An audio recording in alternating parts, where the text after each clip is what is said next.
Coming up, lightning strikes a house in Missouri, setting it ablaze. Will be our warmest day of the work week. However, we got to fight through some Tuesday morning fog, the latest from the Skywatch Weather Center.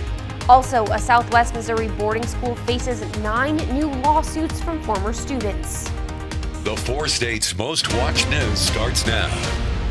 Good morning and welcome to the KOAM Morning News. It's 5 a.m. I'm Bronte Sorotsky. We'll have those stories and more, including how a Joplin Council candidate wants a vote recount. But first, let's head over to Michael Hayslip in the Skywatch Weather Center, where it's supposed to hit 80 degrees today. Gonna see some 80s up there today. And how nice is it to start at 7th and Rangeline and not have to worry about raindrops coming down. 60 degrees is where we already stand and able to do so with partly cloudy skies. You'll notice it's a bit damp when you walk outside. That humidity all the way up to 93% right now. But I tell you what, the fact that we're starting mid to high 50s and even some 60s that we see in Joplin and Carthage gives you an idea about where we're headed. Now let's talk a little bit about the fog, particularly on the eastern edge of southwest Missouri, because that's where we have dense fog advisory. Then as you move to the central and western portions down to the south, it clears off. That is not the case up in the north, where our visibility numbers will continue to drop as we head towards sunrise. Skywatch Storm Tracker, though, clean as can be.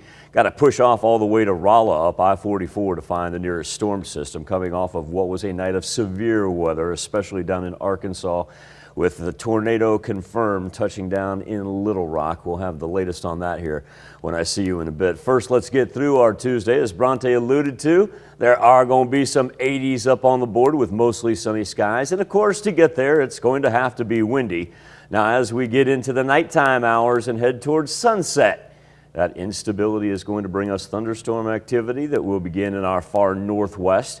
That as it sweeps through into early Wednesday morning, we become more widespread with shower activity all throughout Wednesday morning and into the afternoon. Cooler temperatures behind that, to say the least. About a 20-degree drop from today to our afternoon high for tomorrow. Oh wow, that is a big change. Better take advantage of this afternoon. Seriously. All right, thanks, Michael. The rain has caused police in Webb City to close off part of West 7th Street because of a bridge washout. Officials say the bridge is between Chesterfield Street and Lakeview Street. The street will be closed until further notice. And a lightning strike is blamed for a fire at a home on Highway 96 east of Carthage Monday morning.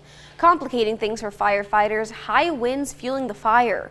Firefighters got it under control in just over an hour, and there were no reports of injuries. A Southwest Missouri boarding school is facing 9 new lawsuits from former students alleging they were abused at the school. The lawsuits against Agape Boarding School in Stockton were filed by former students who attended the school from March 2015 to June 2019. They accuse other students and staff of abuse, battery, and, in some cases, starving and torturing students. 5 staff members at Agape face charges of assaulting students. 14 former students have now sued Agape since February of 2021. Well, April is Donate for Life Month. It honors those who've donated life-saving organs and acknowledges those still waiting for a transplant. 6-year-old Rowan Reeves from Joplin received a heart transplant 4 years ago and is still doing well, with plans for the future. Absolutely. As far as his second chance at life, I mean, he has been given a huge opportunity, and he is thriving so wonderfully. Freeman Health System and Mercy Hospital Joplin, along with Midwest Transplant Network, will have a celebration of life, honoring those whose donation gave life to another. On Monday, the Joplin City Council held a special meeting to recognize some new members and say farewell to some old ones. 4 new council members were sworn in after winning their seats in last week's election. Keenan Cortez was re-elected as Mayor Pro Tem and Gary Shaw re-elected to council. Doug Lawson was sworn in as Joplin's new mayor and says he has plans to help the JPD. Compensation for our police. It's something that the citizens of Joplin expect. It's something that the police deserve, and we're competing with the whole world basically to find police officers of the quality that Joplin has come to expect, we're going to have to pay them. So that's the big issue. Lawson and Cortez will serve in the position until 2024. Well, one Joplin City Council candidate who lost last week is demanding a recount. The unofficial results on election night showed Brian Evans trailed his closest opponent by only 13 votes. On Monday, Evans held a press conference about the recent effort and about concerns that some residents may have gotten the wrong ballots. I realized I didn't run for power. I did not run for prestige. I ran because I wanted to make a difference for the people who live here in this city. I wanted to make our community safe. I wanted to give our police and our fire department the resources and the money that they need. Evans says he will pay for the recount with funds from his campaign. The wind turbines at the Neosho Ridge Wind Farm in Neosho County, Kansas are no longer turning. Officials with Liberty Utilities say that's because of a transformer issue. Liberty says they're working to determine what caused the failure and what it will take to repair them. However, District 1 Commissioner Paul Westhoff says he has concerns for the landowners who signed contracts with Liberty to have their turbines built on their property. If they're not spinning, the leasers are not getting paid because they get paid so much per megawatt, I believe, and if they're not spinning, and my concern, Chris, is the county going to get their $1 million in May? Liberty says for the safety of people in the area, they need to treat the turbines as though they're active and keep a distance of no less than 100 meters. Well, you don't have to think about what to have for lunch today. That decision's easy, and that's because it is National Grilled Cheese Sandwich Day. Nobody knows exactly when this comfort food was invented, but cooked bread and cheese has been around since ancient times. The version you know and love came about in the 1920s when sliced bread and cheese became readily available. Back then, it was usually served as an open-faced sandwich, but there's no wrong way to make grilled cheese. That's part of why they've stayed so popular. Use any cheese you like and try adding vegetables, oils, and seasonings to create your own perfect meal. You can also order on your travels. The humble and easy way to make grilled cheese sandwiches, and they're eaten in many countries. Sounds good. I could go for that this morning. Same. I didn't even eat breakfast this morning, so this is making me hungry. Little cheese of your choice, Jewish rye, perfect. That sounds about perfect. Yeah, I have to agree. Do you have a cheese preference? I'm actually lactose intolerant, so I don't eat that much cheese. Thank you for just throwing me under the bus right there and making yeah, me look show us like how an much you know about insensitive me. jerk. Well, I was trying to strike up a good. No, I'm kidding, Bronte. I mean, they're still good. I apologize. I obviously did not know that. It's fine. I don't really just make it known to people, but now you know. So welcome, 4 states. Yeah. Let's just take that curtain. Exactly. Here we are.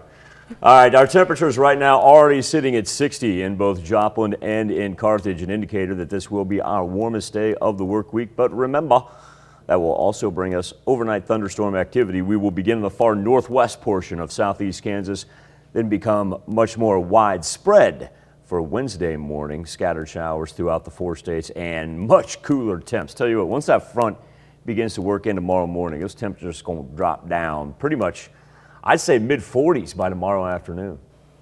All right. Well, thanks, Michael. That's a look at this morning's top stories and weather in our first 7 minutes. Coming up on the KOAM Morning News. Baxter takes on Colgan in a game of baseball. We'll have who came out on top of the diamond. Plus, from China's COVID policies to the U.S. potentially lifting masks on airplanes and public transit. We want to know, do you think new mask mandates should be enforced? And what do telenovelas and dementia have in common? Stick with us and we'll have the answer. You're watching the KOAM Morning News, more real news in the morning. We'll be right back. Colgan Panthers and Baxter Springs Lions meeting for an early season CNC showdown. Panthers have played a brutal schedule to start the season, facing undefeated teams Girard and Frontenac and bigger Missouri schools like Joplin and Neosho. Colgan trying to get their first win against Baxter Springs, while the Lions aiming for back-to-back wins for the first time this season, and we had ourselves a good old-fashioned pitcher's duel. First inning, Kaisman Bennett with a strikeout. Baxter strands 2 runners in the inning. On the other side, Cameron Williamson. Ooh, little curveball action. Strikeout in the bottom of the half. In the second, Bennett with a little 12-6 action of his own. Moments later, finds the outside corner. Bennett had 6 strikeouts yesterday. And get this, Bennett gets the walk-off hit in extra innings. Colgan wins number 1. Final score 3-2 in 8 innings. In game 2, Colgan able to make it a sweep and do so in another 1-run game as they win it 7-6. Gus Keller collecting 3 RBIs for Colgan. On the Missouri side, Webb City at home against Carthage. Cards snapping a 4-game losing streak as they win it 11-1. Their first COC win of the season. Eric Fitch, 4 hits, 3 RBIs on the day for the Cardinals. On the softball side, Girard Trojans hosting the Pittsburgh Purple Dragons. Girard's been on fire to start the season. 6-0 coming into tonight, including 2-0 in the CNC in the second inning. Sam Bruchin, up, out, and away. Dead center field, too. That's a shot right there. Girard takes the early lead. In the 7th, Emmeline Senecott up. All right, puts the ball in play, but miscommunication. Now, the infield fly rule's in effect. Ball falls, so Senecott's out. Runners advance to second and third, though. And then Leah McGowan shoots it back up the middle. McGowan brings home both runners, and Senecott was able to advance, and there you go. Girard shuts out Pittsburgh 3-0, 7-0 on the season. In the SEK, big one with Fort Scott hosting Chanute. Both teams coming in 2-0 in the league, and Fort Scott rolls by the Comets 15-5. Allie Brown drove in 4 runs. The Tigers 3-0 in the SEK play. Kansas City Royals finishing up that first series of the season against the Cleveland Guardians. Royals winners of 2 of their first 3 in a 4-game set. Kansas City aiming for the series win before heading off to the other side of the state. Got 2 coming up against the Cardinals. Salvador Perez, first hit of the season, brings in Bobby Witt Jr. At that point, the Royals find themselves down a run. In the 4th, Oscar Mercado, he's had a series. His 2nd home run of the year as Cleveland goes up 4-1. Royals would tie it back up, but this dude, Stephen Kwan, he is the best Cleveland Guardian player ever. You got to remember they're 4 games in, right? But Stephen Kwan's having himself a heck of a start to the season. Into the corner with the bases loaded, that brings home all 3 runners, gives Cleveland some breathing room. Kwan's got something ridiculous going. He's been on base 15 times. You know, there was one point going into yesterday, he hadn't swung and missed all season. All right, into St. Louis, where Nolan Arenado was named the National League Player of the Week. In the team's first 3 games against the Pirates, Arenado 6 of 12, 2 home runs, 3 doubles, and drove in 7 runs in those 3 games. Leads the NL in that category. Cards back in action, as mentioned, tomorrow night, hosting the Royals at 6:45. Still to come on the KOAM Morning News, we'll have how to check on your dog's heart health to ensure your friend does not have anything amiss going on, and a check on our 7-day forecast when the KOAM Morning News returns.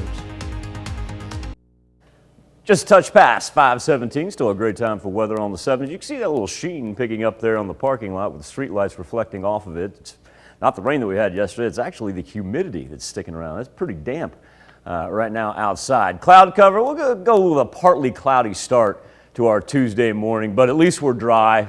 Closest bit of rain picking up some action right there in Rolla. A couple things we are going to have to fight though. Number 1 is going to be the fog because of that increased humidity. What we'll do is keep our eyes on the grayer parts here. We haven't seen a whole lot of change, but specifically out on the eastern edge of southwest Missouri and then up along I-44 as you head towards Springfield, because that's where we see the dense fog advisories for those counties lasting until 9 a.m. Then as we transition out to our west, the other thing we're going to have to fight today, some high winds, as the wind advisory lasts until 9 o'clock tonight. Now, the wind hasn't been too bad, but the reason it is for those western counties is when you pick up through Wichita, Salina, central Kansas right there, they're already at double digits. So our wind will steadily increase throughout our Tuesday. No red flag warnings because that humidity is so high right now. Temperature is certainly not too bad. We're throwing Welch and Veneta into the 60-degree club, joining Joplin and Carthage right now. 57 in both Fort Scott and Miami, 58 in Lamar and in Chanute. Nationally speaking, we're going to have the warm air come out of the southwest right here. Keep all this at bay up to our north for the time being, at least until later tonight. Overnight, in case you did miss the news, coming out of Little Rock, Arkansas, a line of tornadic activity pushed through just a little past 8 o'clock. Spotters indicating they first saw it over the Little Rock Air Force Base, Central Arkansas University, canceling classes in Conway. Luckily, no reports of any injuries. Structural damage, there were buildings and houses that were damaged, but so far no reports of any injuries. And what great utility work by those people in the Little Rock area, as they right now only have about 1,100 customers in the entire state of Arkansas that are without power. Come back to last night, I was looking more about 10 to 12,000. Like I said, now they're down to about 1,000.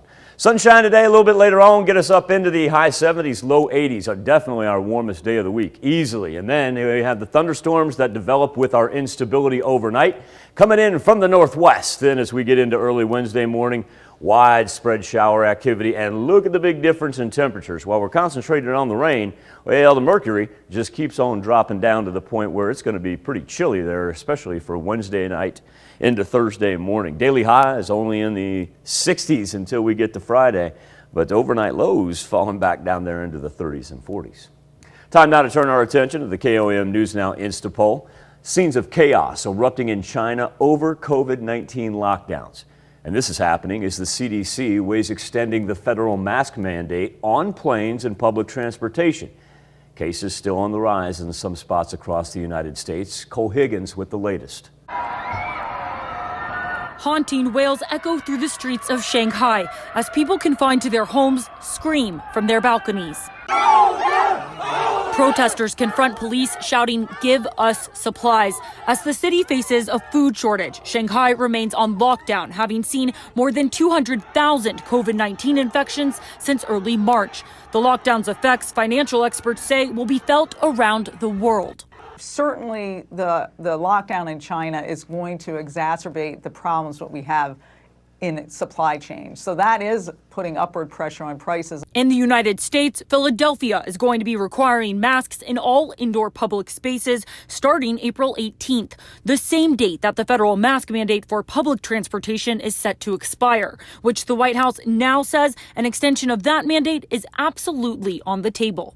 This is a decision that the CDC director, Dr. Walensky, is going to make. I know the CDC is working on developing a scientific framework for how to answer that. We're going to see that framework come out, I think, in the next few days. Now, a Pfizer vaccine board member says we are entering a new phase in COVID-19 vaccinations and believes they will become annual by this fall. I think they're reluctant to pull the trigger on that right now because they're uncertain about what the recommendation is going to be in the fall.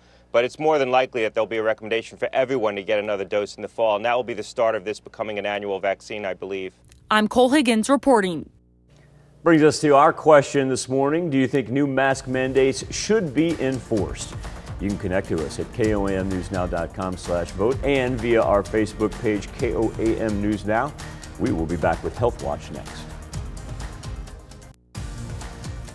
Topping Health Watch this morning, many people think about their heart health, but what about our furry friends?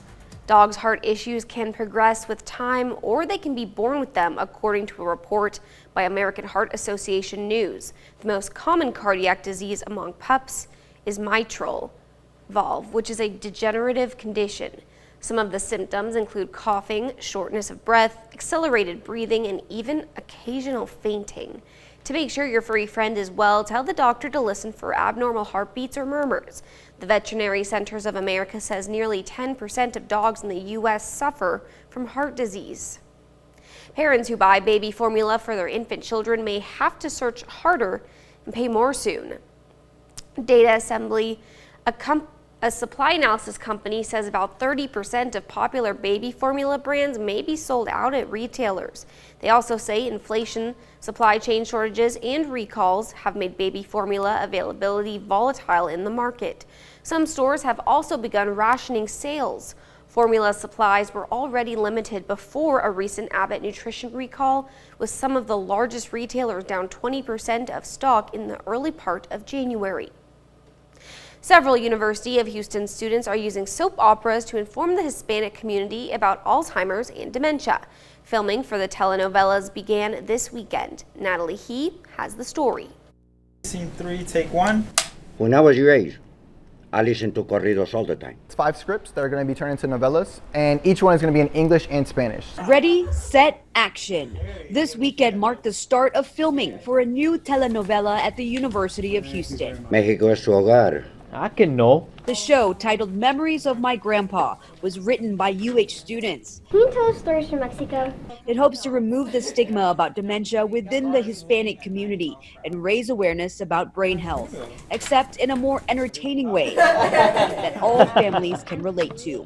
Dylan Esquina works with the production company that's helping bring this telenovela to life. A lot of times when we're doing something like this, where it's not really as popular of a topic to go into, specifically with the community, you want to kind of get something that's going to relate to them. Within the culture, it's very taboo to even talk about these type of topics, but along with that, it's very taboo to go out and go to your doctors or even participate in these type of research studies. According to UH assistant psychology professor Luis Medina, Hispanics are 50% more likely to develop dementia, but only account for 1% of clinical trials studying Alzheimer's.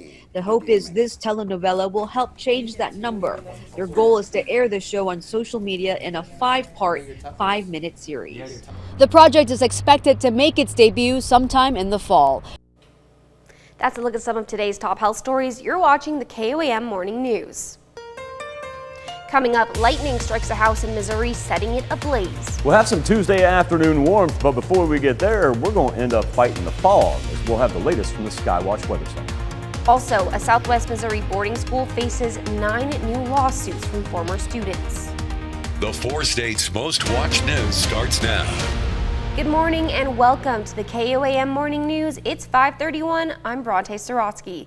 We'll have those stories and more, including worries over a Neosho County wind farm. But first, let's go over to Michael Hayslip in the Skywatch Weather Center, where it looks like we're seeing more thunderstorms tomorrow. But for today, we're hitting 80 degrees. Yeah, it's going to be a nice warm one. But Bronte, at the same point in time, that's what increases that instability in the upper atmosphere, almost to the point where you go too warm for this time of year.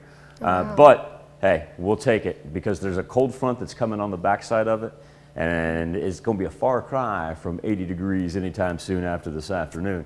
Before we get there, we got to fight a little fog, and while we see the darker gray up here throughout portions of northern southeast Kansas, in particular, I want to point out around Aurora, Cassville, and then up around I-44, because while these numbers have been pretty patient and stagnant for the time being, our fog is going to increase. Very high humidity right now, and we've got dense fog advisories for the eastern part of southwest Missouri.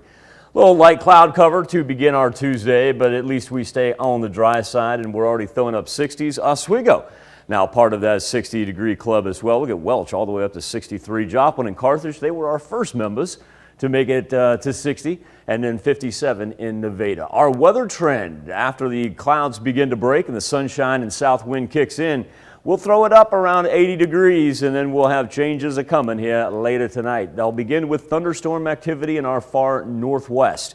Once that begins to pop right there and works its way through, you'll notice the temperatures out behind that, they begin to steadily drop. And then Wednesday morning, as we progress towards sunrise, much more widespread shower activity, and the thermometer dropping all the way down into the 40s there, really by the time we get to the noon hour. 7-day forecast will show us that those overnight lows, are going to be a far cry from where we are right now as well on Wednesday and Thursday. At least Thursday, we don't have to worry about any thunderstorm activity. Kick it back in there on Saturday with a little bit of a warm-up. In Bronte, we're really looking at a little bit of a chilly weekend. Those rains rather isolated with the percentages staying below 30% on each day, but it's going to be a little bit cool out there. All right, thanks, Michael. A lightning strike is blamed for a fire at a home on Highway 96 east of Carthage Monday morning. Complicating things for firefighters, high winds fueling the fire. Firefighters got it under control in just over an hour, and there were no reports of injuries. A Southwest Missouri boarding school is facing 9 new lawsuits from former students, alleging they were abused at the school. The lawsuits against Agape Boarding School in Stockton were filed by former students who attended the school from March 2015 to June 2019. They accuse other students and staff of abuse, battery, and in some cases, starving and torturing students. 5 staff members at Agape face charges of assaulting students. 14 former students have now sued Agape since February of 2021. On Monday, Kansas Governor Laura Kelly signed a bill providing children with free basic vision screenings in schools. The law passed the legislature with bipartisan support. It also establishes the Kansas Children's Vision Health and School Readiness Commission, which will help families find free or low-cost eye exams if a student fails an initial vision screening. And the law would hold sign language interpreters to the same standard as other licensed professionals.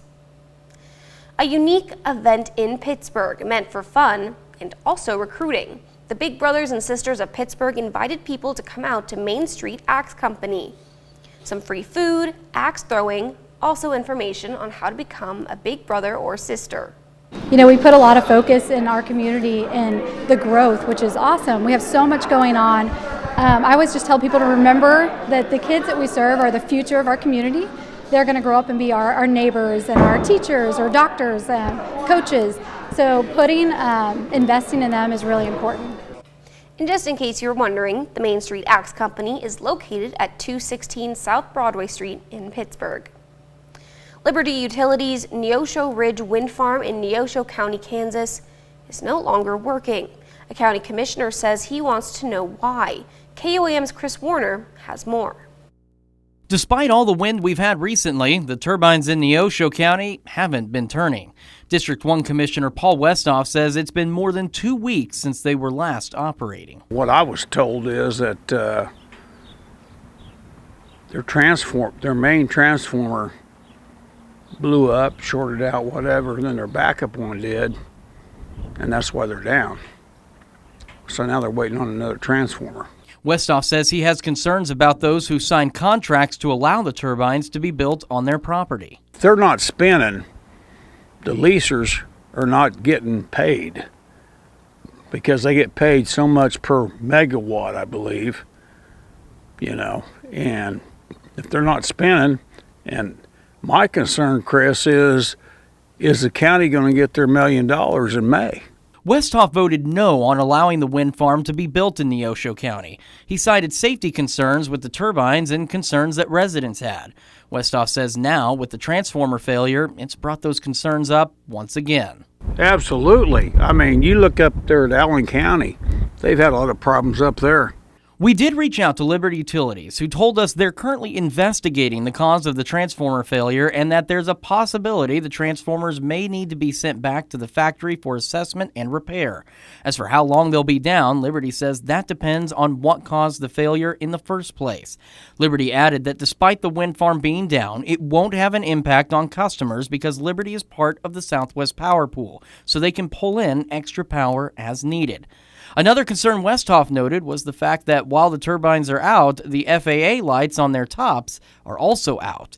And Liberty tells us they have notified the FAA and that a notice is on file with the FAA to alert aircraft that the lights aren't working in that area. In Neosho County, Chris Warner, KOAM News.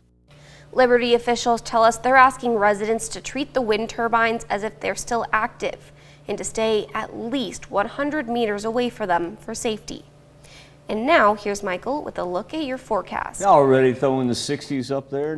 Partly cloudy sky, staying on the dry side. Remember, fog is going to be our key factor for Tuesday morning because of the very high humidity. We'll begin to burn that off here shortly after sunrise, around 6:50, and then work our way up toward the 80. Strong south wind to go along with it. Then tonight, late tonight, we begin with thunderstorm activity in the far northwestern section. As that rolls through, it turns into widespread showers for Wednesday morning and eventually a cold front on the backside. Look at those cooler temperatures, only 62 dropping down to 37 there Wednesday into Thursday. Definitely a difference. Thanks, Michael. This morning, we're discussing mask mandates. China locked down Shanghai due to COVID. However, this is causing protests due to how the government of China is handling it.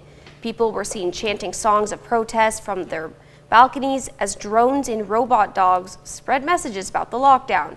Meanwhile, in the U.S., the CDC talks about whether or not to lift masking on planes and public transportation as cases are on the rise in some spots across the U.S. That brings us to our Something to Talk About. Do you think new mask mandates should be enforced? Right now, Bronte, 87% of our respondents saying no new mask mandates for them, please. Only 13% chiming in and saying yes. A couple ways to participate each and every morning.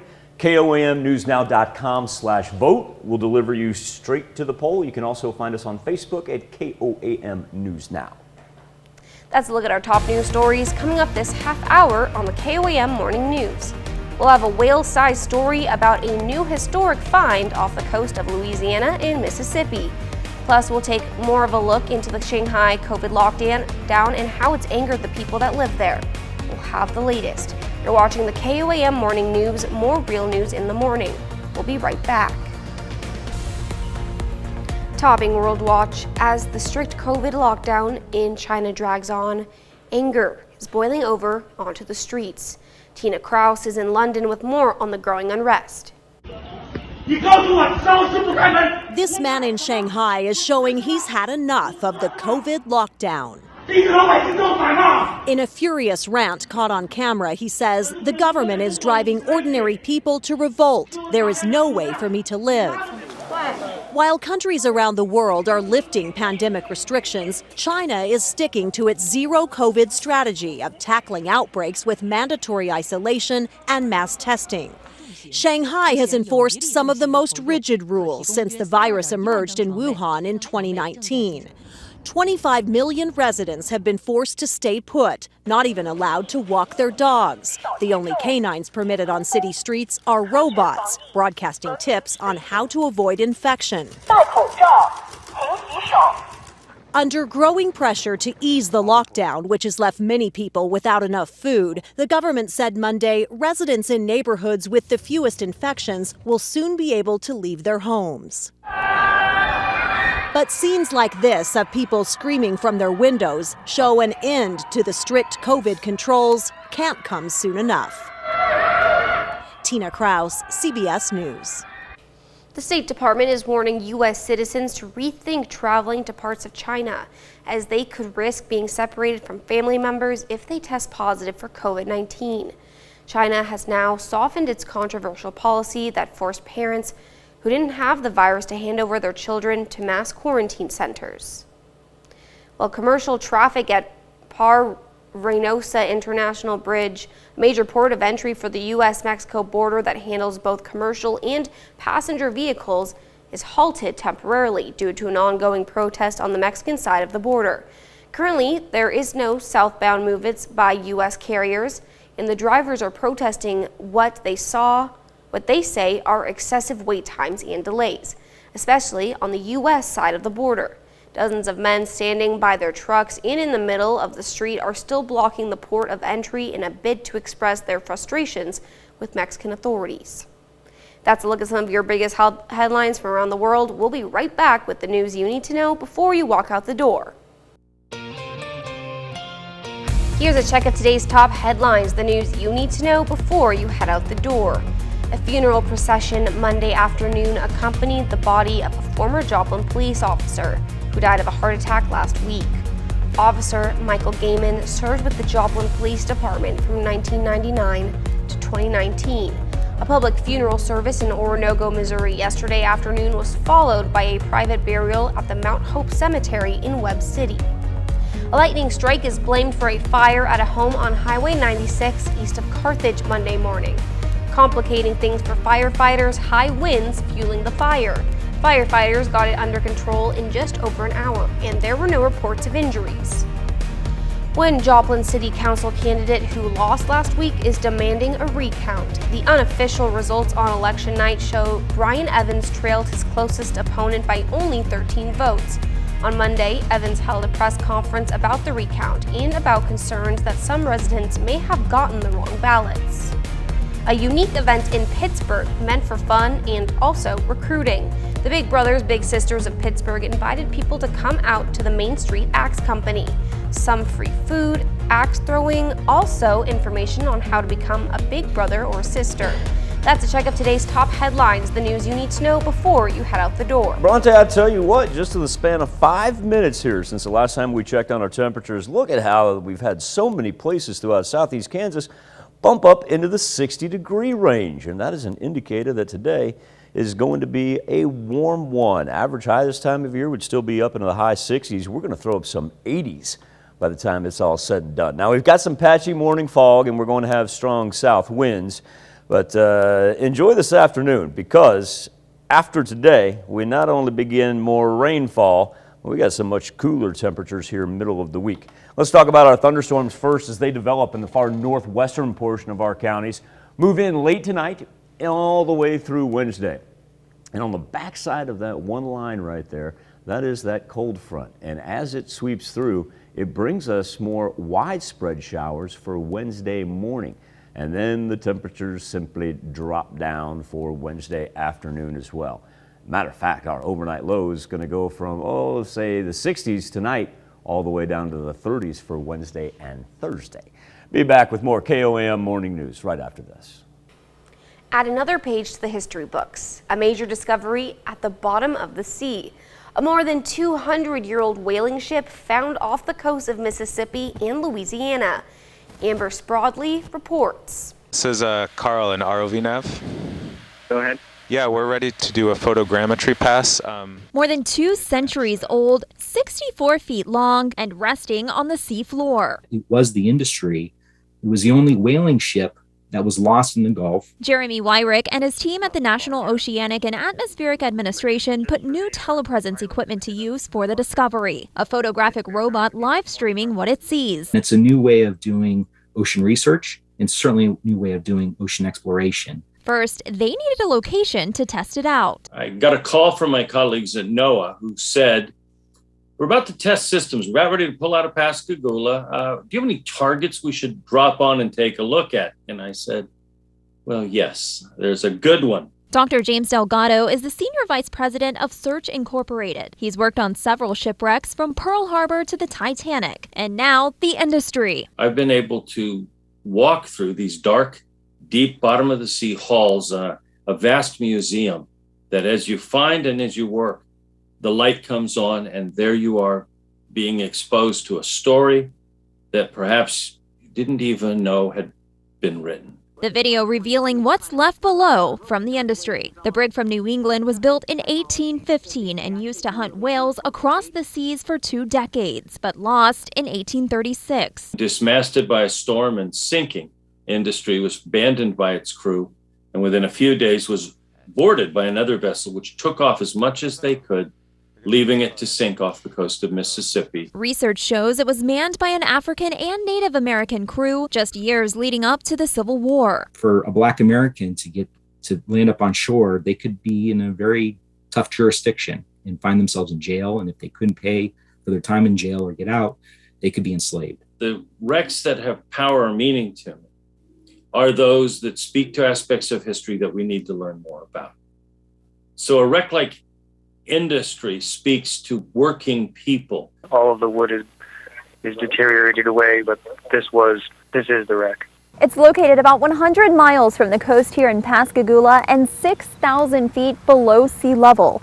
Now, not many entities in the world can access this location, so researchers are not looking to bring anything up from this site, but they are working to have it listed on the National Register of Historic Places. Whether they represent history that we're proud of or that we're not proud of, if it's significant, it should be in the National Register. I can't think of a better way for all these stories to come together than in the history of the industry. Philip Hoffman is a research and development coordinator for NOAA in Gulfport. Our crew and our scientists were able to take the ship out, put our remotely operated vehicle over the side, survey this wreck with 21st century technology, which we're growing in spades here in Mississippi, and add the story of the industry back to the story of the Gulf Coast. I can't think of anything that is more exciting than those 2 things put together. But researchers say so much remains to be found in our own backyard. You don't have to go far to be an explorer yourself. We'll be right back with another look at your forecast.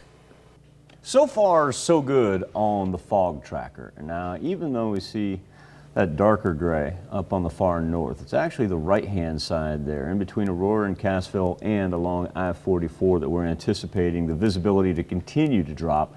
And that is simply because our humidity is so high right now. We're sitting around 93%. So that's kind of number one on the docket. Now the nice thing is, when you do step outside, temperatures they're getting better as we just progress towards sunrise. We're not even at sunrise yet, and we got a slew of 60-degree temperatures up there, an indicator that by the time it's all said and done, we're going to be pushing up close to 80 degrees. We'll eclipse 80 in several places. Skywatch Storm Tracker with some light cloud cover, but you really got to run over here to Rolla on I-44 and then down to the Boot Heel to find anything that has any thunder or lightning or heavy rain to it. So really most of the Midwest remains on the quiet side, which is nice coming off of the tornadic activity that they had down in Little Rock yesterday. No reports of any injuries, but certainly plenty of damage to buildings and houses as well. Now let's transition into the upper plains, because this is where it's going to get a little interesting later tonight, because there's a big low pressure system that we can amplify here as we look at that. See that bright red by Denver? Well, that's a big low pressure system. And as that thing moves through with the cold front on the backside, that's when we'll begin to develop thunderstorms late tonight and carry us into Wednesday. We'll break down that timeline when we return right after this. Coming up, a lightning strike ignites a house fire in Carthage. Well, we've got a nice little Tuesday warm-up on our hands that'll put us eventually in the 80s. That humidity going to cause some fog concerns. We'll have the latest from the Skywatch Weather Center. Also, the Agape boarding school faces 9 new lawsuits from former students alleging abuse. The 4 states' most watched news starts now. Good morning and welcome to the KOAM Morning News. It's 6 a.m. I'm Bronte Sorotsky. We'll have those stories for you and more, but let's pitch it over to Michael for a look at today's forecast. Bronte, as we get into the middle of April, average highs still not quite to 70 degrees. We should only top out about 69, but the fact that we've already got a slew of 60s across the board, we're going to be up to around 80, if not eclipsing 80. Go back just 2 days ago, Joplin Regional Airport got to 80. We're going to throw a couple warm days together here, and then we've got a cold front working in. This humidity also playing a key factor in our mornings, because it's a little bit damp when you walk outside with the temperatures already in the high 50s, low 60s. And also, too, we're going to pay attention to decreasing visibility. We're starting to see it drop right here in between Aurora and Cassville, and that will also affect I-44 to the tune of dense fog advisories for the eastern portion of southwest Missouri and down through northwest Arkansas. Those extend all the way east to Springfield, almost to the Mississippi River right there, and those don't expire until 9 a.m. Out to the west, that tan color you see, wind advisories, and those last all the way until 9 p.m. Little light cloud cover to begin our Tuesday morning. No precipitation. Going to stay dry for pretty much all day long. Now, nighttime, that'll be a little bit different change. But get outside, fight the wind, and enjoy some sunshine and warm temps, because once those changes do begin to appear with thunderstorm activity late tonight out to our northwest, sweeping through Wednesday morning, bringing us more widespread rain. And also, too, while we get distracted there, we're like, okay, it's going to be wet. Kind of lost in the fray here are the dropping temperatures. As this thing rolls through, to the point where our afternoon is going to be about in the mid-40s tomorrow. Huge difference right there. Severe thunderstorm risk map, really keeping everything for that first band that rolls through the northwest into the upper plains. But Bronte, can't discount the fact that we'll get some high winds with it, and of course we're already saturated from yesterday, so flooding will be a concern by the time we get to tomorrow morning as well. All right, thanks, Michael. Definitely something to make sure we stay alert about. You will be on top of it. Thank you. Joplin lays to rest another police officer. On Monday, a funeral procession accompanied the body of former Joplin police officer Michael Gaiman, who died of a heart attack last week. Officer Gaiman served with the Joplin Police Department from 1999 to 2019. A public funeral service in Oronogo, Missouri Monday afternoon was followed by a private burial at Mount Hope Cemetery in Webb City. Severe weather leads to a house fire on Monday. A lightning strike is blamed for a fire at a home on Highway 96 east of Carthage Monday morning. Complicating things for firefighters, high winds fueling the fire. Firefighters got it under control in just over an hour, and there were no reports of injuries. 9 former students file a fresh round of lawsuits against a Southwest Missouri boarding school. The lawsuits against Agape Boarding School in Stockton were filed by former students who attended the school from March 2015 to June of 2019. They accuse other students and staff of abuse, battery, and in some cases, starving and torturing students. 5 staff members at Agape face charges of assaulting students. 14 former students have now sued Agape since 2021. On Monday, the Joplin City Council held a special meeting to say hello to some new members and goodbye to some old ones. 4 new council members were sworn in after winning their seats in last week's election. Keenan Cortez was re-elected as mayor pro tem, and Gary Shaw re-elected to council. Doug Lawson was sworn in as Joplin's new mayor and says he has plans to help the JPD. Compensation for our police. It's something that the citizens of Joplin expect. It's something that the police deserve, and we're competing with the whole world basically to find police officers of the quality that Joplin has come to expect. We're going to have to pay them, so that's the big issue. Lawson and Cortez will serve in the positions until 2024. Well, April is Donate for Life Month. It honors those who've donated life-saving organs and acknowledges those still waiting for a transplant. 6-year-old Rowan Reeves from Joplin received a heart transplant 4 years ago and is still doing well, with plans for the future. He will do something with music, absolutely. As far as his second chance at life, I mean, he has been given a huge opportunity, and he is thriving so wonderfully. Freeman Health System in Mercy Hospital Joplin, along with Midwest Transplant Network, will have a celebration of life today, honoring those whose donation gave life to another. Coming up in our Health Watch segment, we'll have more on Rowan Reeves and what he's doing with his gift of life. Well, Ukrainian officials warn residents throughout the eastern part of the country to get out now before violence escalates. According to the United Nations, millions of children have already been forced from their homes. This news comes as Austria's chancellor says he is not optimistic after a meeting with Russian President Vladimir Putin. He believes it's obvious a massive Russian offense is being prepared in the east. A Pentagon spokesperson says Russia is trying to resupply and reinforce their efforts in the Donbas. He went on to say Russia's new commander, known as the Butcher of Syria, has a history of disregard for civilian casualties. This as allegations of Russia's use of chemical weapons continues to grow. Well, on Monday, Kansas Governor Laura Kelly signed a bill providing children with free basic vision screenings in schools. The law passed the legislature with bipartisan support. It also establishes the Kansas Children's Vision Health and School Readiness Commission, which will help families find free or low-cost eye exams if a student fails an initial vision screening. And the law would hold sign language interpreters to the same standard as other licensed professionals. Well, it is time to rock around the clock. If rock and roll was a social and cultural revolution then, we're gonna rock around the clock was its Declaration of Independence. On this day in 1954, Bill Haley and the Comets recorded Rock Around the Clock, the B-side of the single 13 Women. The single was destined for obscurity until the 10-year-old son of actor Glenn Ford flipped 13 Women and fell in love with the now famous B-side. Ford was slated to star in the upcoming teenage delinquency drama Blackboard Jungle.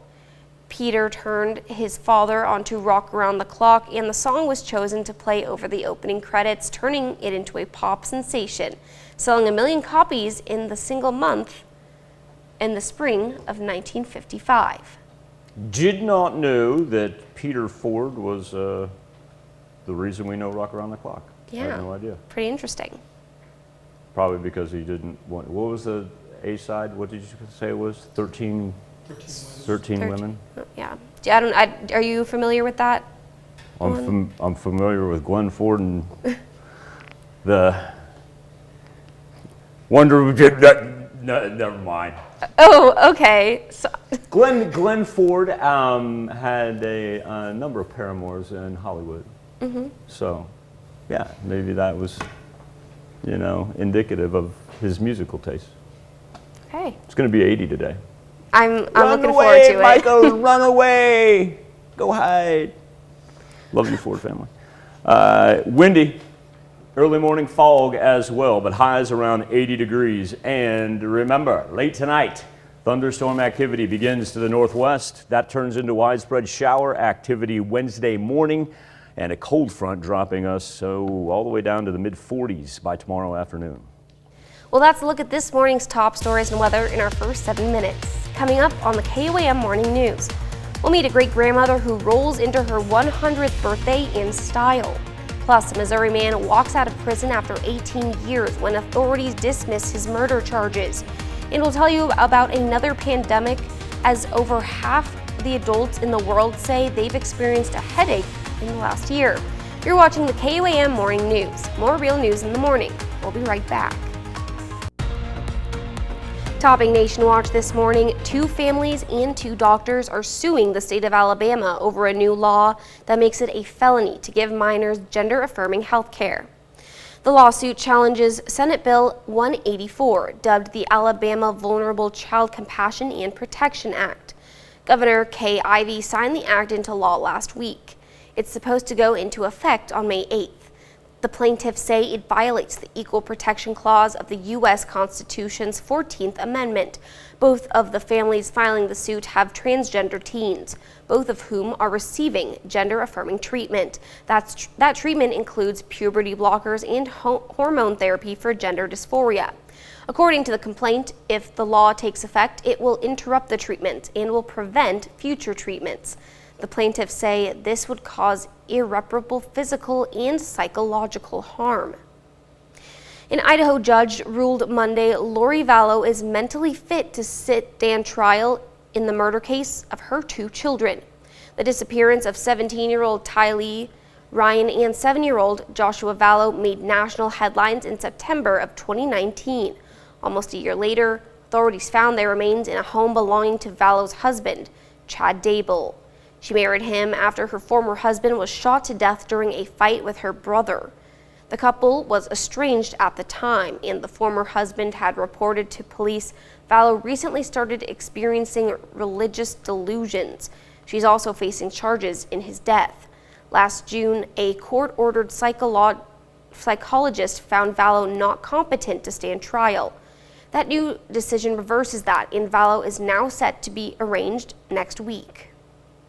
After 18 years in prison, a man in Missouri is free after authorities dismissed his murder charges. 51-year-old Keith Carnes reunited with family members and loved ones after being released Monday. Brian Johnson reports. Free! Thank God! Thank God! After nearly 20 years in prison, Keith Carnes says the best thing in life are hugs. To be able to do that without any restrictions felt real good. To hold him as long as I wanted to, kiss and all that, it felt real good. The day has been filled with them. KBC 9 News was the only news crew to capture the moment. We did some investigating. That's right! She did a lot, baby! I just wanted to kiss my son. I wanted to touch him. It's been so long since I've been able to just hug.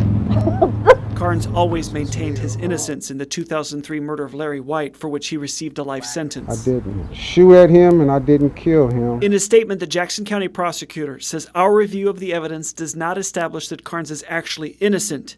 However, because the evidence is also insufficient to prove guilt beyond a reasonable doubt, we cannot retry Carnes. As far as the prosecutor, Gene Peter Baker, trying to twist things around and make in a negative way, I'm not even going to entertain that. His attorneys say it took 8 years to free him. They hope Missouri updates its laws so freeing innocent people is easier. I feel happy, I feel grateful, I feel blessed, and I just want to thank God and my Lord and Savior Jesus Christ for bringing these people into my life to help me. The state Supreme Court threw out Carnes' convictions because an account by an eyewitness was not disclosed to the defense at trial. That's a look at today's top national stories. We'll be right back. A Wisconsin great-grandmother celebrating her birthday joined the Centenarian Club in style, doing something she always wanted to do, and that was ride in a fire truck. Josh Sprider has the details of how the entire community made her wish come true. How you doing today, Grandma? Fidelia Brunig is always on the move. Even her biggest birthday yet, I'm full 100. couldn't stop her. Dale, as everyone calls her, turned 100 years young this month, and on that day, she had one wish. I said I was going to ride the fire truck. You know, I started seeing that a while back already, but now I'm not so sure. Well, signage and all, her family went all out, with a big red fire truck waiting for her right outside of Maplewood of Sauk Prairie. I'm fascinated with it, just like my kids.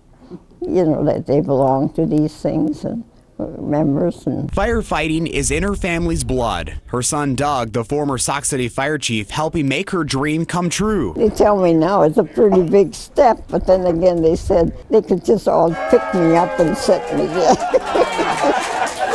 All right.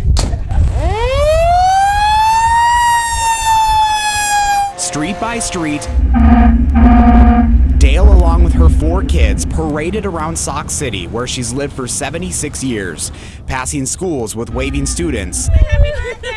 The house she still owns and lived in up until last year, and even Culver's headquarters.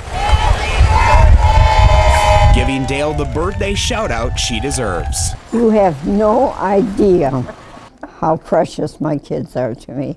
I will do anything that I'd have to do. She's also not afraid to admit her stubbornness. It's set in my ways, and boy, oh boy. And when they put something together, I always have to look at it, and if it's done the way it should be done. When I asked Dale what advice she has for the rest of us in living a long and happy life, she told me, don't sit still and eat well. Right now I don't eat quite so much, but boy, could I shovel it down. Big waves. Stay active, busy, and keep moving. I think my favorite part of that was watching her wave out the window. She was riding around like the Queen of England, and man, that was a phenomenal story. She reminds me a little bit of my grandmother right there. Now, along with her 4 children, Dale has 7 grandchildren and 14 great-grandchildren.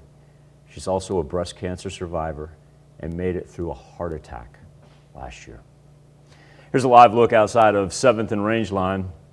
You know, we're not going to pick up certainly much fog there once we get into our concrete areas, 62 degrees. But look at that humidity, 93%, and with the little cloud cover we had that's trapping in the humidity. And so really what we're paying attention to is the eastern edge of southwest Missouri, where the visibility now dropping below 6 miles in between Aurora and Cassville. That will filter up onto I-44 as well, and that is why we have dense fog advisories for the counties in gray and wind advisories for our counties in tan. Everybody's sitting high 50s, low 60s today, going to end up around 80 degrees, and then we'll have thunderstorms late tonight into Wednesday morning. And we'll be back with more KOAM Morning News right after this.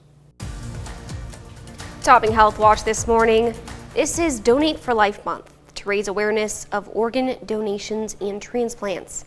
KOAM's Jalen Banks met with the family of a transplant recipient in Joplin to learn about what the process is like and what it means. April marks the annual start of National Donate Life Month, which honors those that have donated organs to save lives and acknowledges those that are still waiting for a transplant. Rowan Reeves, a 4-state resident, was fortunate enough to receive a special gift, a new heart. Rowan's mother says waiting during the process was tough. Very fearful, and I think that my emotions went kind of everywhere. It just kind of depended on the day. So sometimes we'd be very hopeful, we'd be having a great day, and then other days we wouldn't be. And of course, we were very anxious. The feeling of concern was warranted. According to Freeman Health Systems, there are currently more than 100,000 people waiting for life-saving transplants. And unfortunately, 20 people pass every day while waiting for an organ. Kathy Lucci of the Midwest Transplant Network says a simple question could help with the donor situation. If you had the opportunity to save a life, would you want to do so? Most people definitely do want to do that. And actually over 90% of the United States, people in the United States, want to be an organ donor. I asked Rowan's parents what they believe he will accomplish and how things are going post-transplant. So he will do something with music, absolutely. As far as his second chance at life, I mean, he has been given a huge opportunity, and he is thriving so wonderfully. Celebrating those that have received and remembering those that have donated. In Joplin, Jalen Banks, KOAM News. Freeman Health System and Mercy Hospital Joplin, along with Midwest Transplant Network, will have a celebration of life today, honoring donors. Well, new research shows people hospitalized with COVID-19 rarely experience serious heart inflammation. A large international study looking at the first year of the pandemic found out just 2 of every 1,000 patients experienced acute myocarditis triggered by the virus. More than half of adults around the world between the ages of 20 to 65 have suffered from a headache in the last year, according to a new review of several hundred studies. 14% of people reported experiencing migraines, and all headaches were more common in women than men.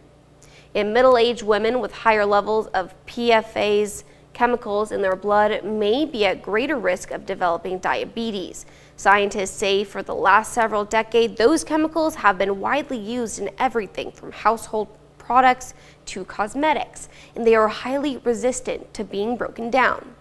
That's a look at some of today's top health stories. You're watching the KOAM Morning News. With temperatures already in the 60s, we'll end up in the 80s later on this afternoon. It is going to be a tad bit windy, and then as we transition from afternoon and evening into nighttime, here comes the reemergence of more thunderstorm activity. It'll start in the far northwest shortly around, if not a tad bit after midnight. As it clips our far northwestern counties, it then becomes more widespread as we approach sunrise on Wednesday and what's going to be a wet and cool middle of the week. Coming up, a lightning strike ignites a house fire in Carthage. We'll stop just a little short of setting a daily almanac record high today, but at the same point in time, way above our average high and into the 80s, the latest from the Skywatch Weather Center. Also, the Agape boarding school faces 9 new lawsuits from former students alleging abuse. The 4 states' most watched news starts now. Good morning and welcome to the KOAM Morning News. It's 6:30. I'm Bronte Sorotsky. Coming up, we'll tell you why egg prices continue to soar, but first let's head over to the Skywatch Weather Center, where Michael's got a look at a really beautiful day as far as temperatures go, but maybe a little windy. Tad. At least it comes in from the south, though. All right, so it does provide us with some warmth. Heavy cloud cover outside of Television City, really just trying to keep an eye on the fog right now with no precipitation to speak of, but our visibility numbers now dropping below 6 miles on the far eastern edge of southwest Missouri. That'll creep up along I-44, and that's why we've got that dense fog advisory for our counties indicated in gray running all the way east of Lebanon and Arala. Out to the west, we've got wind advisories. Now, the fog advisory lasts until 9 a.m. The wind advisory, like Bronte said, it's going to be blustery, lasts all the way until 9 p.m. What we have seen is an increase here, starting to push up around double digits consistently, where earlier we were at 5 to 10. So just know it's going to get windier and windier as we get into the mid to late morning hours. But nice thing about this is, how about this? We now have Welch all the way up to 66. Joplin and Carthage sitting at a very comfortable 62. Pittsburgh 60, Miami 63. That is hard to beat for an early April morning. But looks can be deceiving because while we look at this right here, it's going to be nice and warm. Yeah, we also have this thing right here. Big low pressure system that is going to move across portions of Kansas and Nebraska and eventually bring us thunderstorm activity to go along with the cold front. Overnight, in between Little Rock and Conway, multiple reports of tornadoes touching down, damage to houses and structures. Luckily, no reports of any injuries, and most of the power restored right now in the natural state. Our weather trend here in the 4 states with those mostly sunny skies and strong winds. Let's see some 82s, 83s a little bit later on. Here comes sunset up to the northwest. Thunderstorms begin, and then by the time we get to sunrise, much more widespread shower activity. We lay off some of the harder rain. But remember, our ground already saturated from what we developed from Sunday into Monday, so flooding will be another concern that we'll pay attention to as this rolls through. All right, thanks, Michael. Severe weather leads to a house fire on Monday. A lightning strike is blamed for a fire at a home on Highway 96 east of Carthage Monday morning. Complicating things for firefighters, high winds fueling the fire. Firefighters got it under control in just over an hour, and there were no reports of injuries. 9 former students file a fresh round of lawsuits against a Southwest Missouri boarding school. The lawsuits against Agape Boarding School in Stockton were filed by former students who attended the school from March 2015 to June of 2019. They accuse other students and staff of abuse, battery, and in some cases, starving and torturing students. 5 staff members at Agape face charges of assaulting students. 14 former students have now sued Agape since February of 2021. While the wind turbines at the Neosho Ridge Wind Farm in Neosho County, Kansas have stopped turning. Officials with Liberty Utility say that's because of a transformer issue. Liberty says they're working to determine what caused the failure and what it will take to repair them. However, District 1 Commissioner Paul Westhoff says he has concerns for the landowners who signed contracts with Liberty to have the turbines built on their property. If they're not spinning, the leasers are not getting paid because they get paid so much per megawatt, I believe, and if they're not spinning, and my concern, Chris, is the county going to get their $1 million in May? Liberty says for safety, people in the area need to treat the turbines as though they are active. Keep a distance of no less than 100 meters. Ukraine is telling its citizens in the eastern part of the country to flee their homes ahead of an increased Russian offensive. The United Nations says millions of children already have been forced from their homes. Naomi Ruckham has more.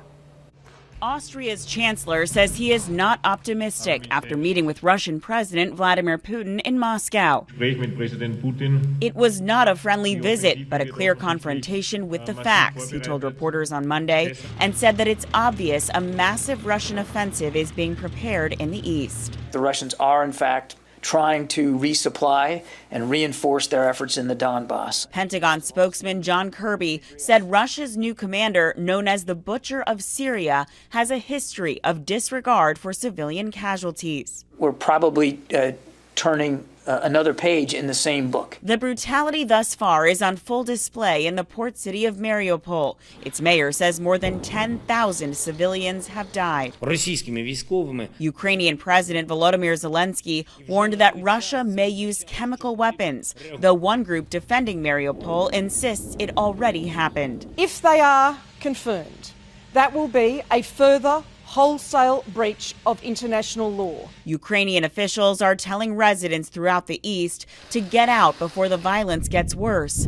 According to the United Nations, nearly 2/3 of all children have fled their homes. Children are being killed and injured, unfortunately, through this war at an incredible rate. The UN has verified 142 children have died, but acknowledged that number is likely much higher. Naomi Ruckham, CBS News.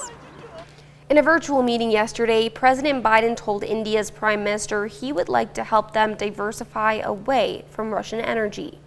India has not condemned Russia by name since the war began. On Monday, Kansas Governor Laura Kelly signed a bill providing children with free basic vision screenings in schools. The law passed the legislature with bipartisan support. It also establishes the Kansas Children's Vision Health and School Readiness Commission, which will help families find free or low-cost eye exams if a student fails an initial vision screening. And the law would hold sign language interpreters to the same standard as other licensed professionals. One large step for man took place on this date in 1981. The space shuttle Columbia launches from Cape Canaveral, Florida, becoming the first reusable manned spacecraft to travel into space. The Columbia undertook a 54-hour space flight of 36 orbits before successfully touching down at California's Edwards Air Force Base on April 14th. Development of the shuttle program started back in 1976, cost almost $10 billion, and took nearly a decade. Regular flights of the space shuttle began on April 12, 1981, with the launching of Columbia, but tragedy struck on February 1, 2003, when the Columbia, on its 28th mission, disintegrated during re-entry of the Earth's atmosphere. That was that second piece of video that we showed in there, was the re-entry, where we all learned about foam tiles, foam, carbon tiles, and re-entry. I wonder when they built that, if they had a time span that was anticipated for one of those vehicles, how long it was supposed to last. I'm just curious. Yeah, I don't know. It got 22 years out of it before the disaster.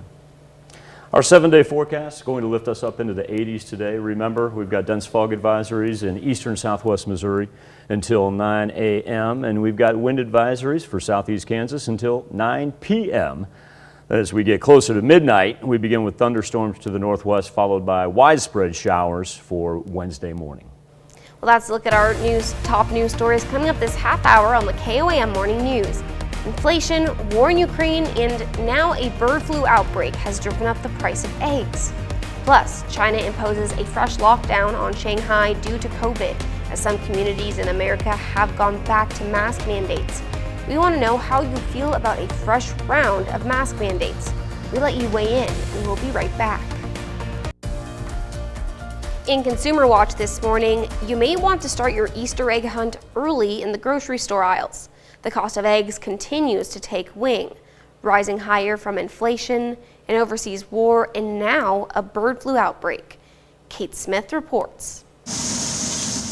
Uptown Bar and Grill in Waverly, Minnesota cracks open 400 eggs a week, and prices are sizzling. It's not just the eggs, but the eggs were extreme. It went from 8 cents an egg to 26 cents an egg. Trade analysts say wholesale prices in March climbed to $3.01 a dozen. And ahead of the Easter holiday, many shoppers are seeing an uptick too.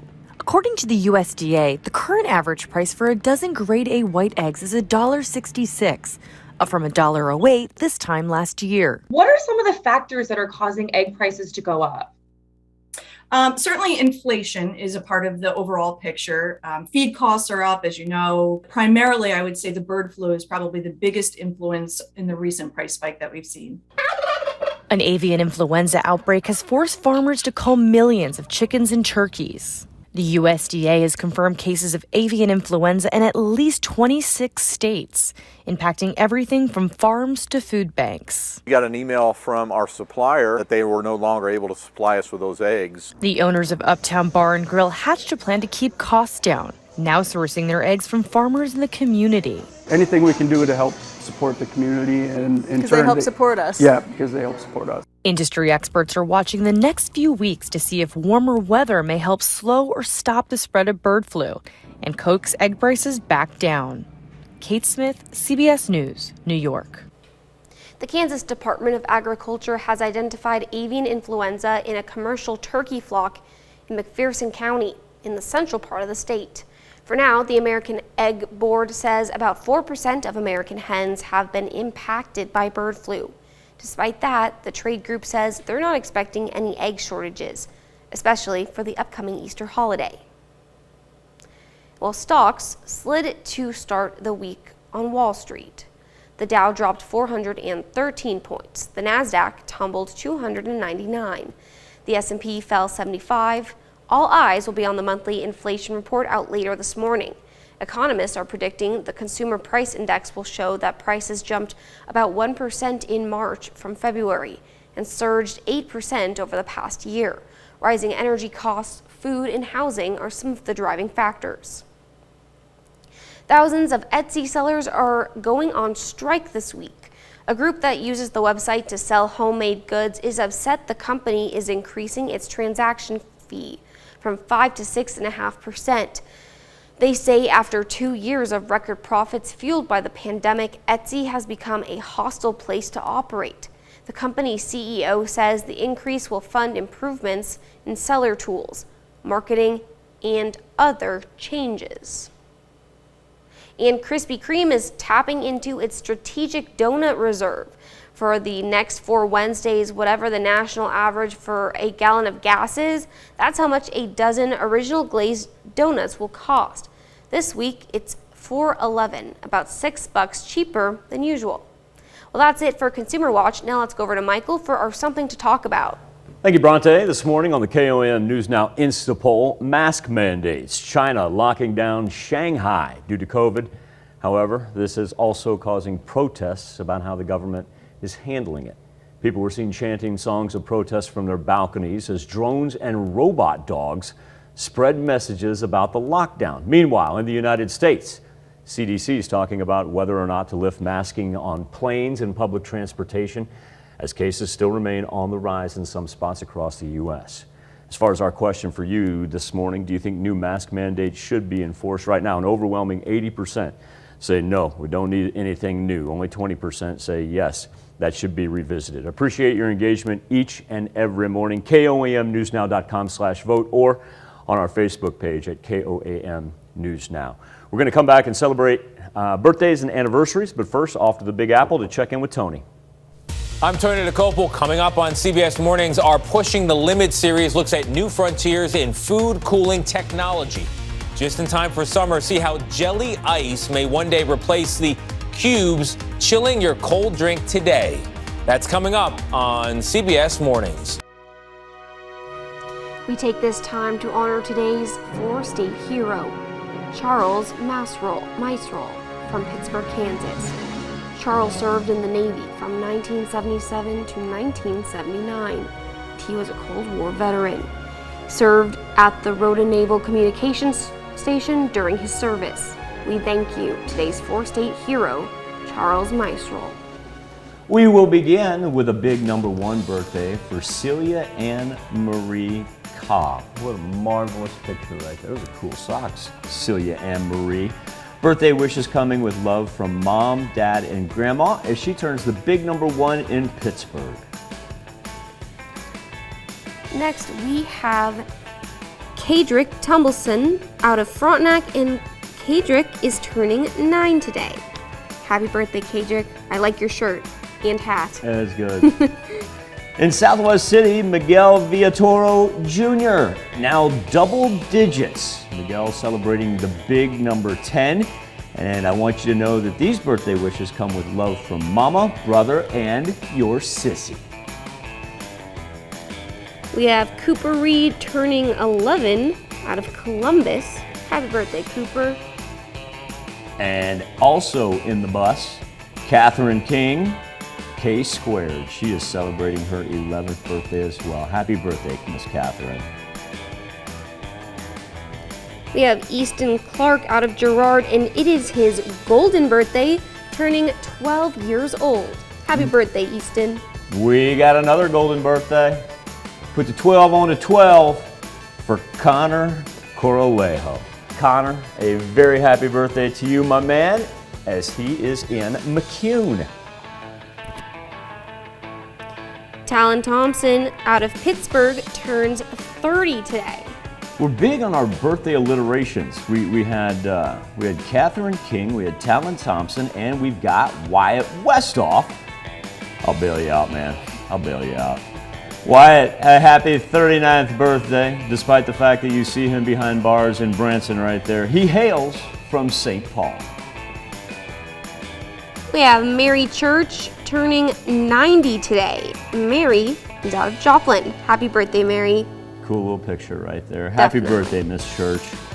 Our good friend Argie Hickman is turning 82 in Deerfield. Argie, very happy birthday to you. Sybil Koger, and he's celebrating in Crestline. And the birthday parties commence. We'll start with Kim Brown in Columbus. We have Dalton Gregory. Where at? Also in Columbus. And Holly Gray turning 11, Columbus. Last, certainly not least, we have Gina Coombs out of Frontenac, and it is Gina's 39th birthday. Happy birthday, Miss Gina. Bronte and I will be cruising down to Columbus here later on, because chances are we just stopped by somebody's house. We'll just be like, you guys having a birthday today? True. Stop Yeah, in and so grab some cake. Be on the lookout. We'll make it happen. So if you see Bronte and I on your front porch, do not be alarmed. We are not like pulling a Mike Wallace on you and yelling, "Why'd you do it?" We're simply there for the birthday cake. Happy birthday and happy anniversary to all on this April the 12th, especially you kiddos that are celebrating that golden birthday. Too cool right there. That's where you can send them into birthdays@KOAMTV.com. You can also go to our website at KOAMNewsNow.com. Here's Bronte Sarosky with a very important birthday announcement. You can be part of the KOAM Birthday Club by going to our website and signing up, and you can get special deals from local businesses. So go to KOAMNewsNow.com and sign up for the KOAM Birthday Club today. Coming up here in just a little bit when we transition to the KOAM Morning News on Fox 14. You know, we're hearing so much about driverless automobiles, so how about this? A story about police who pulled over one of those automobiles, but there just wasn't anybody in it. We're going to break down exactly if anybody ended up getting ticketed and the surprise of those officers right there when we transition over to the KOAM Morning News on Fox 14. Very comfortable, 62 degrees right now over 7th and Rangeline. And look at that humidity, bottom of the panel there, 93%. So it feels a little bit damp outside, but it's hard to complain now that we're even throwing up 67s in Welch and Veneta. My goodness, what a great looking start that we're off to. 59 in Iola and Fort Scott, 61 right now in Monette. Speaking of Monette, in between, say, Monette, Mount Vernon, Cassville, that area down there, we're now seeing in Aurora specifically, as well as Nevada and Stockton, we're seeing those visibility numbers because of our fog dip below 5 miles. So the dense fog advisory, even if we work up to the north a little bit, even though those towns aren't indicated in the gray, please know that dense fog advisory pretty much going to encapsulate our entire eastern edge of southwest Missouri. Then as we transition over to the west right here, those are wind advisories. But as long as that wind continues to work out of the south like it will today, temperatures around 80 degrees. But remember, closer we get to midnight, better chance we have of thunderstorms developing in what's going to be a wet Wednesday morning. Be back with more KOAM Morning News right after this. Here's a check of today's top headlines, the news you need to know before you head out the door. A funeral procession Monday afternoon accompanied the body of a former Joplin police officer who died of a heart attack last week. Officer Michael Gaiman served with the Joplin Police Department from 1999 to 2019. A public funeral service in Oronogo, Missouri Monday afternoon was followed by a private burial at Mount Hope Cemetery in Webb City. A lightning strike is blamed for a fire at a home on Highway 96 east of Carthage Monday morning.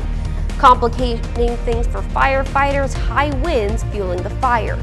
Firefighters got it under control in just over an hour, and there were no reports of injuries. One Joplin City Council candidate who lost last week is demanding a recount. The unofficial results on election night showed Brian Evans trailed his closest opponent by only 13 votes. On Monday, Evans held a press conference about the recount and about concerns that some residents may have gotten the wrong ballots. A unique event in Pittsburgh meant for fun and also recruiting. Big Brothers Big Sisters of Pittsburgh invited people to come out to the Main Street Axe Company. Some free food, axe throwing, also information on how to become a big brother or sister.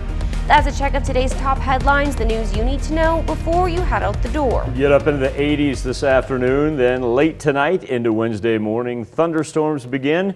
That's going to be followed by widespread rain on Wednesday and cooler temperatures as we'll drop down to the 40s tomorrow around the noon hour. Coming up today at noon, we're making slow cooker glazed carrots in the Mr. Food Test Kitchen. Wraps it up for this Tuesday edition. Be safe. We'll do this all again tomorrow morning.